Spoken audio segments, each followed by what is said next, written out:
I mean, it is some of the most horrific shit this guy's saying. So Sam Harris, most of you know who he is. He's kind of like an intellectual right winger. I've known who Sam Harris is for years and years, but I've never listened to any of his stuff. I've maybe read a couple of horrible things he's written or done, and I didn't realize he's kind of like, it's like listening to like a racist NPR. It's really like smooth listening, you know?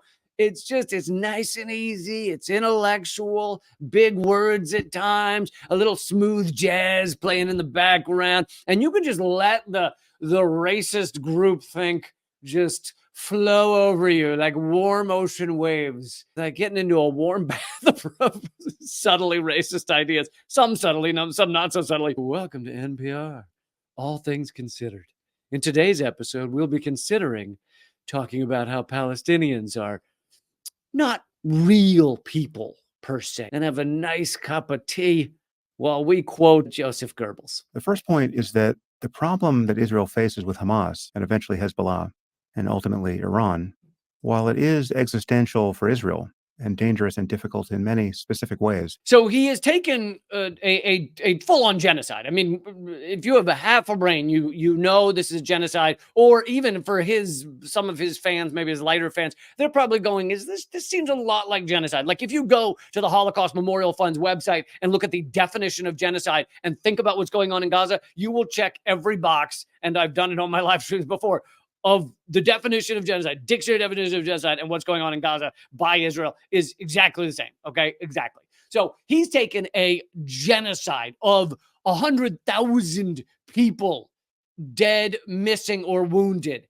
of a bombing of hospitals, bombing of schools, targeting journalists, killing more journalists, double the number of journalists that were killed in the entire Vietnam War. In 4 months, they've done that. Killing more than the number of journalists killed in all of World War II. In 4 months, they've done that. People are dying from also no food, no clean water. There's so many things, so many ways that Israel is just destroying Gazans and ethnically cleansing them. And much of it Israel has said outright. They have said verbally or posted, or like they are barely hiding anymore that this is genocide. And yet Sam Harris has taken all of that, everything involved in that genocide, and shrunk it down to Israel's being attacked by Iran and Hezbollah and Hamas.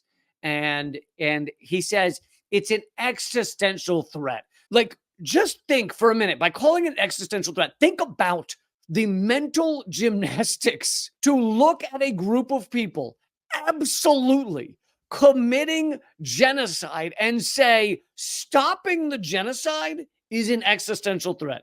If you were to stop genociding people, murdering children, 70% of all those killed by Israel in Gaza are women and children. If you were to stop doing that, it's an existential threat for them. That is so aggressively psychotic.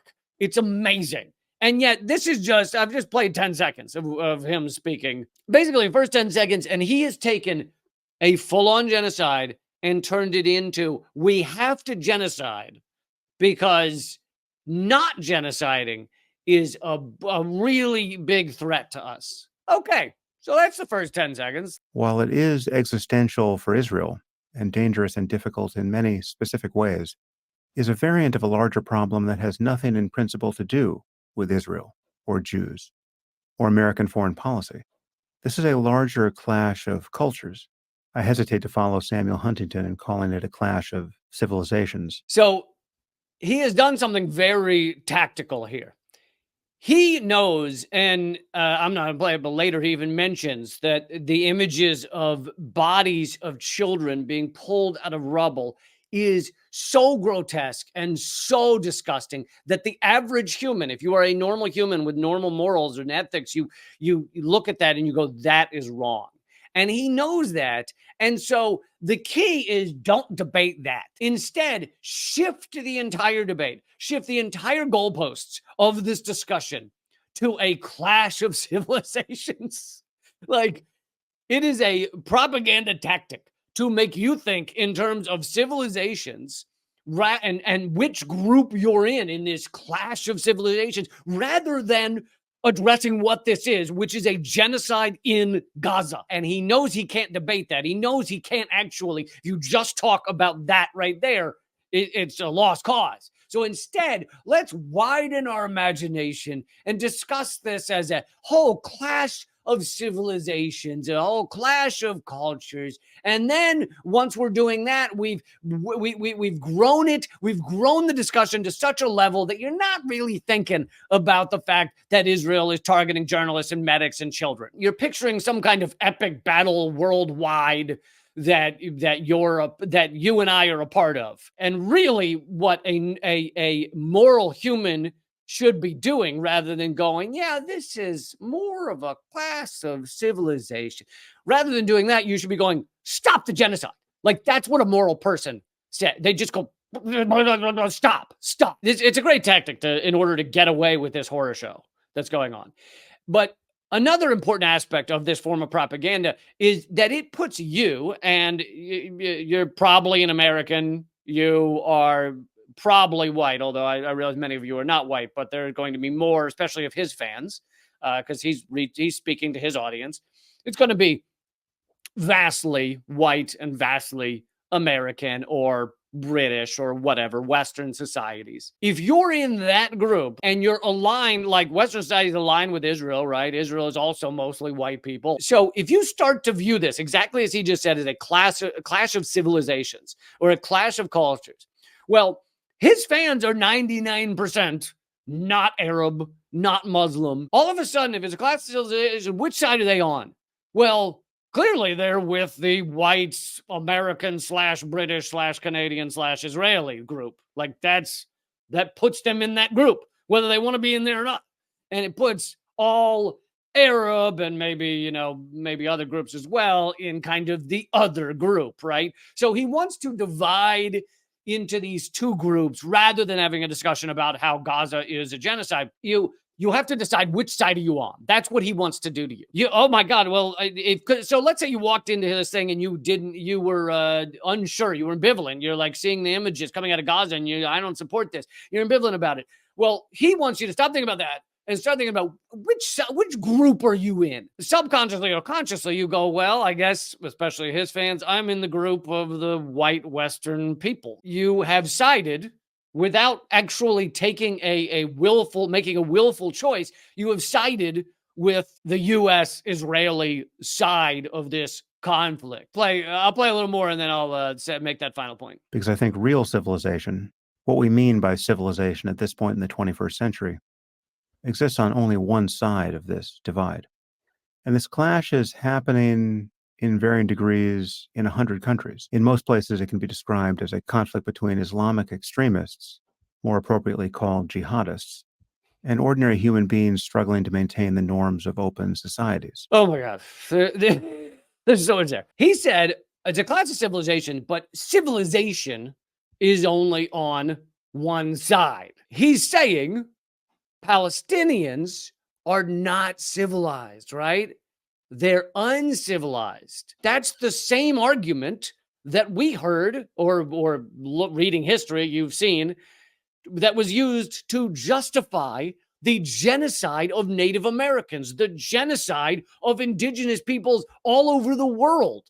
That argument was used again and again and again. They're uncivilized. We're the civilized. We're bringing them civilization. We're bringing them the better world. And so they should just lay down and accept that we get their land and their resources, and many of them are going to die from disease, not to mention just straight up murder, but we get to destroy their culture because their culture is uncivilized. It puts them all in a lower level where genocide is justified. This is straight out of the book of what white Americans said about Native Americans when they showed up and genocided the Native Americans. And this was the argument. And it's kind of amazing to hear him in this like nice little intellectual tone, just parroting fucking Columbus or like, it's just pure insanity to be this backwards, to be this uncivilized, that he's still parroting these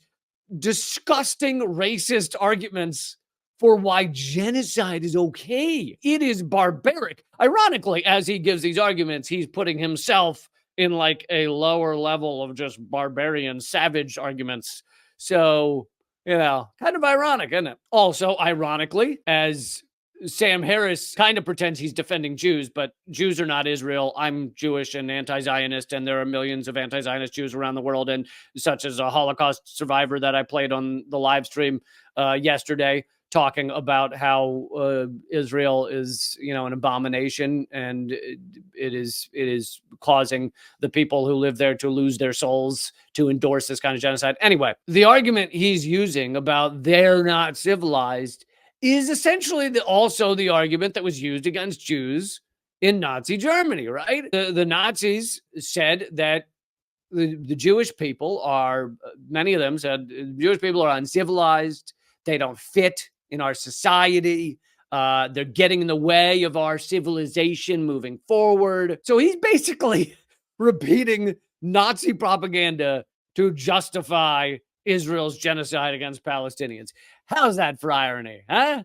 How's that for a good old cup of irony right there? What is less civilized than murdering 30,000 people, 70% women and children? What is less civilized than bombing hospitals? What is less civilized than bombing aid agencies? What is less civilized than murdering and targeting journalists and medics and hospital directors and elderly and children? That is the least civilized. Those are the least civilized actions you can even come up with. So he is defending the least civilized behavior that anyone could ever do and saying it's okay because it's in defense of civilization. I mean, it is some of the most horrific shit this guy's saying. It can be described as a conflict between Islamic extremists, more appropriately called jihadists, and ordinary human beings struggling to maintain the norms of open societies. So now Palestinians are not ordinary human beings, right? They're not ordinary, because ordinary means white, Western. That's ordinary, right? But he wants you, again, to separate yourself out from relating, having empathy to Palestinians. So now he said, this is actually a war against Islamic jihadists. But if you have half a brain, you see any of the footage or any of the articles or any of the news or anything that's on anywhere, Israel's not just bombing jihadists. Israel is bombing everybody. They are trying to kill everyone. They have already killed, wounded, or caused to be missing 100,000 people. So it's not jihadists or extremists or militants. Israel is just massacring everyone. He then says, and this is a quote, ordinary human beings struggling to maintain the norms of an open society. That's what he's calling Israel and Western whiter societies. This is some of the dumbest garbage, I've ever heard. Israel is not ordinary human beings. It's also not an open society. Israel is cracking down heavily on speech, on those who are against this. They're cracking down on anybody in their nation that would dare say that this is wrong. That's not an open society. But on top of that, you can't call it an open society as they have 2.2 million people in an open air prison in Gaza. That is an apartheid state. That's the opposite of an open society, because it looks like millions are in a prison and you control their water and food and medicine. Israel's not ordinary human beings. The ones that support this, and I get not everybody is their nation state, but the support in Israel is very large for this genocide. Ordinary human beings do not endorse genocide. Ordinary human beings are not okay with murdering babies. They're not okay, which Israel has at times openly called for. Congressman Mast has publicly said that babies are not innocent in Gaza. Therefore, it's fine to kill them. Sam Harris is quite good at making you think that you belong in the group doing the genocide. If you just listen to this and you came in ambivalent and you weren't sure what to believe, you walk in and he quickly makes you feel like you're in You're a part of that group. He put you in that group without really telling you he's putting you in that group. You are put in that group subconsciously. You don't even notice you've been placed in it by him. Once you're placed in that group, you start doing the heavy lifting of justifying this genocide because you unknowingly or against your will have been placed into a group that is committing genocide, that is murdering children every day. The so-called ordinary human beings, right? Subconsciously, you go, I'm an ordinary human being. Oh, I guess I'm on the side of ordinary human beings. Okay. All that stuff that Israel is doing in Gaza, that means I'm in the group that's doing it. Oh, that's interesting. And most of this, not all of it, most of it is subconscious. Now that you've been placed in that group, you have cognitive dissonance against the horrors that are being perpetrated in your name. Subconsciously, you go, my God, I'm in that group. The group that I'm in is dropping bombs on children and hospitals and schools and bakeries. So I don't want to be part of something that's wrong. I want to be part of something that's good and just and right. I want to be on the side that is for good, just, a good, just, right world. That's a moral world. That's the side I want to be in. So subconsciously, because of this cognitive dissonance, you start to want to justify what Israel's doing. And he then says, and here's how you justify it. And you almost feel relief. It's like you go, oh, thank God. Thank goodness. I'm in the good guy group. Oh, what a relief. Because I felt really insecure there for a minute. I felt kind of gross that I had been placed in the bad guy group, in the immoral group, in the group that's causing the dead children. It really is an interesting form of propaganda, an interesting subconscious trick. And again, in terms of subconscious, I'm speaking mainly about the people who were ambivalent coming in, which is the ones you want to win over, right? Anyway, here's a trick though to get out of it, to get out of what he's doing.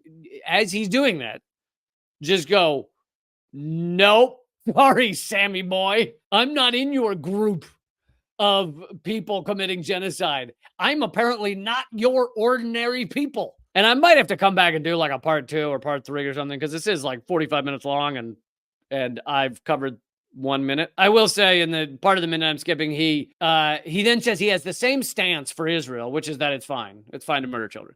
He has the same stance for Israel as he's had for any of the battles between terrorists and the good people of the world. He doesn't use the term good people, but even when it has nothing to do with Israel. And so that's what leads into this clip. And I'll have the same thing to say the next time so-called terrorists murder innocent people in London or Paris. He says, basically he says that I'm supporting Israel here because I support any time we, the ordinary people, right, white Western people, fight the terrorists, the bad guy, as if a baby in Gaza is the terrorist.